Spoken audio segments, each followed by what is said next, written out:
And the difference between Oprah and the person that's broke is Oprah uses her 24 hours wisely. That's it. Listen to me. ጊዜ ሁላችንም የምናወጣው ነገር ነው። ፈጽሞ ልንመልሰው የማንችለው ብቸኛው ሀብት ነው። በየቀኑ ተማሪም ሆንክ ጀማሪ ስራ ፈጣሪ ወይንም ህልምህን ለማሳካት የምትጠረው ወጣት በምድር ላይ ካሉ እጅግ ስኬታማ ሰዎች ጋር እኩል የሆነ የ24 ሰዓት ጊዜ ተሰጥቷል። ታዲያ ለምንድነው ሁልጊዜ ጊዜ እንደሚያጥርህ የሚሰማህ? ለኢትዮጵያ ወጣቶችና ትልቅ ራዕይ ላላቸው ሰዎች በሙሉ የዘመናችን ዓለም ትልቅ ግራ መጋባት አለው። ከየትኛውም ትውልድ በበለጠ ብዙ ቴክኖሎጂዎች፣ መገልገያዎችና እድሎች አሉን። ነገር ግን በተመሳሳይ ደረጃ ትኩረታችን የተከፋፈለ፣ የምንጨነቅና ስራ የተደራረበብን ሆነናል። ልክ እንደ ትሬድሚል ላይ ሩጫ በጣም ደክመህ እየሮጥክ ነገር ግን የትም እንዳልሆንክ ሊሰማህ ይችላል። ዛሬ ወደ ጊዜ ስነ ልቦና ሳይኮሎጂ ኦፍ ታይም በጥልቀት እንገነባለን። ስለ ተራ የጊዜ አጠቃቀም ምክሮች ብቻ አናወራም። ጊዜህን እንድታጣ የሚያደርጉህን 10 ጥልቅ ምክንያቶች እንመረምራለን። እንዲሁም ህይወትህን መልሰህ እንድትቆጣጠር የሚረዱህን 10 ሳይንሳዊና በተግባር የተረጋገጡ መፍትሄዎችን እንመለከታለን። የወደፊት ህይወትህን መቆጣጠር ከፈለክ በመጀመሪያ ጊዜህን መቆጣጠር አለብህ። እንጀምር። አብዛኞቻችን መንቀሳቀስን ከእድገት ጋር እናመሳስለዋለን። ቀናችንን ጥቃቅን ስራዎችን በመስራት እናጠፋለን።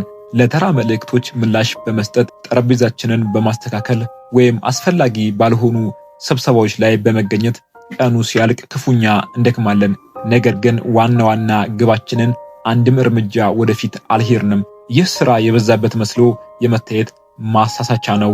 የአይዘንሃወር ማትሪክስ በየጠዋቱ ስራዎችን በ4 ክፈላቸው። አስቸጋሪና አስፈላጊ፣ አስፈላጊ ግን አስቸጋሪ ያልሆኑ፣ አስቸጋሪ ግን አስፈላጊ ያልሆኑ እና ሁለቱንም ያልሆኑ። ዓላማ 80% ጉልበትን አስፈላጊ ግን አስቸጋሪ ባልሆኑ ስራዎች ላይ ማዋል ነው። እነዚህ ጥናትህ የቢዝነስ እቅድህና የግል እድገትህ ናቸው። ጥቃቅንና አስቸኳይ የሚመስሉ ነገሮች ከዋና የህይወት ግቦችህ ትኩረትን እንዲሰርቁ አትፍቀድ። በዛሬው ጊዜ ወጣቱ አጫጭር ቪዲዮዎችን በማየት ስክሪን ላይ እያፈጠጠ ብዙ ሰዓታትን ያጠፋል። እነዚህ አፕሊኬሽኖች የተሰሩት በዓለማችን ላይ ባሉ ምርጥ የስነ ልቦና ባለሙያዎች ሲሆን ዋና ዓላማቸው የእርሶን ትኩረት መቆጣጠር ነው። ለ5 ደቂቃ ብቻ ስልኬን ልይ ባልክ ቁጥር ሙሉ 1 ሰዓት ይተናል። በራስ ፍላጎት ላይ ብቻ መተማመን አትችልም። አካባቢህን ማስተካከል አለብህ። ገደቦችን ፍጠር። ስታጠና ወይንም ደግሞ ስትሰራ ስልክህን ሌላ ክፍል አስቀምጠው። ከፍተኛ ምርታማ በምትሆንባቸው ሰዓታት ውስጥ ሶሻል ሚዲያን የሚዘጉ አፕ ብሎክስ ተጠቀም። መዝናናት ከፈለክ የራሱ የሆነ ሰዓት መድብለት። ትኩረት መከፋፈልን ከባድ አድርገው። በስራ ላይ ትኩረት ማድረግን ደግሞ ቀላልና አውቶማቲክ አድርገው። ስራን ማዘግየት ፕሮክራስቲኔሽን የስንፈት ምልክት አይደለም። በውስጡ የፍርሃትና የሁሉንም ነገር ፍጹም የማድረግ ፐርፌክሽኒዝም ፍላጎት ውጤት ነው። ያንን አሳይመንት የዩቲዩብ ቻናል ወይንም ደግሞ የቢዝነስ ሐሳብ ለመጀመር የምታዘገየው ትክክለኛው ጊዜ እስኪመጣ እየጠበቅ ስለሆነ ወይም በቂ ጥራት አይኖረውም ብለህ ስለፈራህ ነው።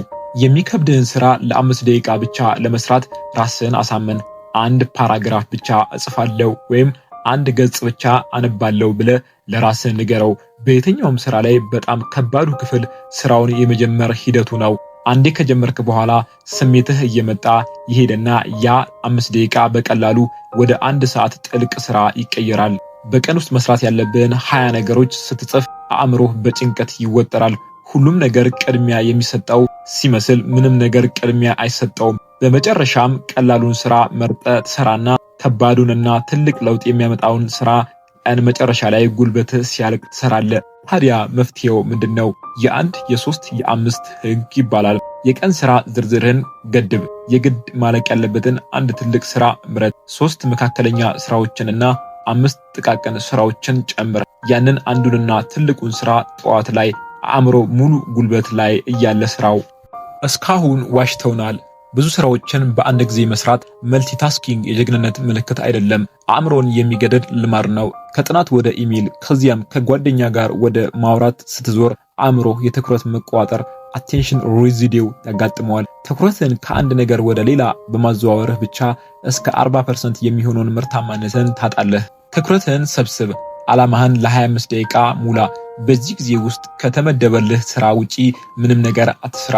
ስልክ የለም፣ ሌላ ታብ መክፈት የለም፣ ማውራት የለም። አላርሙ ሲጮህ የ5 ደቂቃ እረፍት ውሰድ። ይህ አሰራር አእምሮ በማይበጠስ ትኩረት ውስጥ እንዲቆይ ይሰጠዋል።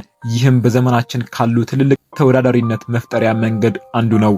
የጊዜ አጠቃቀም ማለት በእርግጥ የጉልበት ኢነርጂ አጠቃቀም ማለት ነው። ማታ ላይ 3 ትርፍ ሰዓታት ሊኖሩ ይችላሉ። ነገር ግን አእምሮ ከደከመ እነዚያ ሰዓታት ምንም ጥቅም የላቸውም። ደክሞህ እያለ ከባድ ችግሮችን ለመፍታት መሞከር ነዳጅ በሌለው መኪና ላይ መንዳት እንደመሞከር ነው። ታዲያ ምን እናደርግ ብላችሁ ሊሆን ይችላል። ለአንድ ሳምንት የጉልበት መጠንህን ተከታተል። በጣም ንቁ የምትሆነው ንጋት 12 ሰዓት ላይ ነው ወይስ ማታ 4 ሰዓት ላይ? ከፍተኛ የጉልበት ጊዜህን አንዴ ካወክ በኋላ ያንን ጊዜ አጥብቀህ ጠብቀው። ከባድና አእምሮ የሚያደክሙ ስራዎችን በጉልበት ጣሪያ ላይ በምትሆንበት ሰዓት ስራ። ቀላል ስራዎችን እንደ ማጽዳት ወይም ኢሜል መመለስ ያሉትን ጉልበትህ በተፈጥሮ ሲቀንስ ስራቸው። እንደሚታወቀው በባህላችን ውስጥ ማህበራዊ ግንኙነትና አብሮነት ከፍተኛ ቦታ አላቸው። ነገር ግን ይህ የራሱ የሆነ ጨለማ ገጽታ አለው። ከሰዎች ላለማምለጥ መፍራትና ሰዎችን ላለማስከፋት መጨነቅ፣ ይሉኝታ፣ ለእያንዳንዱ ግብዣ፣ ለእያንዳንዱ ጥያቄና ለእያንዳንዱ ማህበራዊ ስብሰባ እሺ የምትል ከሆነ ለራስህ ህልሞችና ግቦች እምቢ እያልክ ነው። ጊዜህ ውድ መሆኑን ተረዳ። ራዕይህን ሳትገብር ማህበራዊ ግንኙነትን ማስቀጠል ትችላለህ። በጣም ደስ ይለኝ ነበር፣ ነገር ግን አሁን ልጨርሰው የሚገባኝ ጥብቅ ስራ አለኝ ብለህ መመለስን ተለማመድ። እውነተኛ ጓደኞች ለወደፊት ህይወትህ ያለህን ቁርጠኝነት ያከብራሉ። የተዘረከረከ ቦታ የተዘረከረከ አእምሮን ይፈጥራል። የሥራ ጠረጴዛህ የተመሰቃቀለ ከሆነ ወይም የኮምፒውተርህ ዲስክቶፕ በመቶዎች በሚቆጠሩ ፋይሎች ከተሞላ አእምሮ ሳያውቀው ይህንን ሁሉ ምስቅልቅል እያስተናገደ ነው። ይህ ትኩረትን የሚሰርቅ የጀርባ ጭንቀት ባክግራውንድ ስትረስ ይፈጥራል። በየቀኑ መጨረሻ ላይ አካባቢን ለማስተካከል 10 ደቂቃ መድብ። ጠረጴዛህን አጽዳ። በኮምፒውተር ላይ ያልተፈለጉ ታቦችን ዝጋ። በማግስቱ ጠዋት ስትነቃ የሥራ ሰዓት ደርሷል የሚል መልእክት ለአእምሮ ወዲያውኑ ወደሚያስተላልፍ ንጹህና የተደራጀ ቦታ ትገባለህ። ከእንቅልፍ ነቅተህ ዛሬ ምን ልስራ ብለህ ራስን የምትጠይቅ ከሆነ ጠዋትህን አስቀድመህ አጥና። የውሳኔ ድካም ዲሲዥን ፋቲጊው እውነተኛ ነገር ነው። ጠዋት ላይ ያለህን ንጹህ ጉልበት ፕሮግራምን ለማውጣት የምታባክን ከሆነ ቀኑን ሙሉ የተዝረከረከ እና ለሚመጣው ነገር ብቻ ምላሽ የምትሰጥበት ይሆናል። ታዲያ ምን እናድርግ ብላችሁ ተጨንቃችሁ ሊሆን ይችላል። በቀጣዩ ቀን ሳታቀድ ፈጽሞ አተኛ። ፕሮግራምህን ጻፍ። የምትለብሰውን ልብስ አዘጋጅ እና ቦርሳን ከማታው አሰናዳ። ጠዋት ስትነቃ ማሰብ የለብህም፣ ብቻ ማከናወን ኤክስኪዩት ነው ያለብህ። ጊዜያችንን በአግባቡ ለመጠቀም የማንችልበት የመጨረሻውና ትልቁ ምክንያት ለምን ዋይ የሚለውን ዋና ዓላማችንን መዘንጋታችን ነው። በሚቀጥሉት 5 ዓመታት ውስጥ ማንን መሆን እንደምፈልግ ግልጽ የሆነ ራዕይ ከሌለ ቀጣዮቹን 5 ሰዓታት ማባከን በጣም ቀላል ይሆንብሃል። መድረሻው ግልጽ ካልሆነ ራስን የማዘግየት ዲስፕሊን ይፈጥራል። የወደፊት ህይወትን በትክክል ለመወሰን ጊዜ ውሰድ። የት መድረስ እንደምትፈልግ በግልጽ ጻፈው። በሶሻል ሚዲያ ላይ ለ3 ሰዓታት ጊዜህን ለማጥፋት ስትፈተን ያንን ራዕይን ለራስህ አስታውስ። ራስን እንዲህ ብለህ ጠይቅ፣ አሁን እየሰራው ያለው ነገር ወደ ህልሜ እያቀረበኝ ነው ወይስ እያራቀኝ? የጊዜ አጠቃቀም ማለት እንደ ማሽን መስራት ማለት አይደለም። ፈጽሞ አለመዝናናት ወይንም ደግሞ ከቤተሰብና ከጓደኞች ጋር ጊዜ አለማሳለፍ ማለት አይደለም። የጊዜ አጠቃቀም ማለት ሆን ብሎ መኖር ኢንቴንሽናሊቲ ማለት ነው። በህይወት የመንገደኛውን ወንበር ትተህ መሪውን መጨበጥ ማለት ነው። የዛሬ ወጣት እጅግ ፈታኝ ነገሮች ቢገጥሙትም በውስጡ ግን ታላቅ ኃይል አለው። እያንዳንዱ አዲስ ስጋት ባዶ ገጽ ነው። የራስ ታሪክ ጸሐፊ አንተ ነህ። በትንሹ ጀምር። ዛሬ ከተወያየንባቸው 10 መፍትሄዎች ውስጥ አንዱን ብቻ ምረጥና ነገ ጠዋት በተግባር አየዋለሁ። ያንን ስትጀምረው ወደ ቀጣዩ እለፍ። ቀን ወደ ቀን የማይበጠስ ጠንካራ ስርዓት ሲስተም ትገነባለህ። ይህ ቪዲዮ ጠቃሚ ሆኖ ካገኘኸው አስተሳሰብን ካበራው የላይክ ቁልፉን ተጫን እና የቻናላችንን ሰብስክራይብ አድርግ። ይህንን መስማት ለሚፈልገው ጓደኛህ አጋራው። እነዚህ 10 ነጥቦች ውስጥ የትኛው ይበልጥ እንደሚፈታተንህ ከታች ባለው ኮሜንት ላይ አሳውቀን። Time management